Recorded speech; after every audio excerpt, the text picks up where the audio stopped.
New details, good behavior to good hygiene. Those things can make all the difference when it comes to time served in an Oklahoma prison. But with several inmates getting out after serving less than half their sentences, the Department of Corrections is reviewing its policies. At 5, we told you about a convicted sex criminal set to leave prison 23 years early. Now, new at 6, Fox 23's John Acebus is live here in studio explaining how inmates can shorten their own sentences.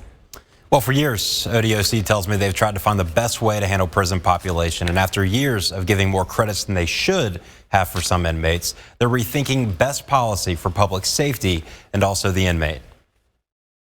We've seen a string of concerning early releases lately in Green Country. Earlier this year, we told you convicted rapist Jesse McFadden was released after serving only 85% of his sentence. He went on to kill 6 people in Henrietta. In July, Ronnie Busick, the last remaining suspect in the cold case of 2 missing girls from Welch, was released after serving only 3 years of his 10-year sentence. And this August, Burt Minor, who was convicted of incest in Tulsa County, is getting out after serving only 14 of his 37-year sentence. Kay Thompson, Chief of Communications with the Oklahoma Department of Corrections, tells me an incentive program between 2009 and 2020 awarded even more credit for time served for people who qualified, like Burt Minor. And Thompson says that was across the board for everyone who was incarcerated in the level system. But she says an internal review put a stop to that. The 2020 AG's opinion, in which we removed the good conduct achievement credits, was an additional 15 days per month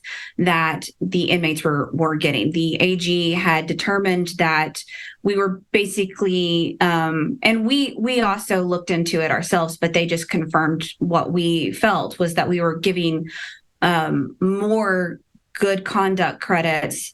We were like double dipping, basically, giving them more than what we had. She says after reviewing that, more time was added instead of taking off inmates' sentences. When we removed that, it added around 5 to 6 days per month to the sentence. They are still reviewing practices after cases like McFadden's, where his release led to even more violent crime. Internally, we also took that case as a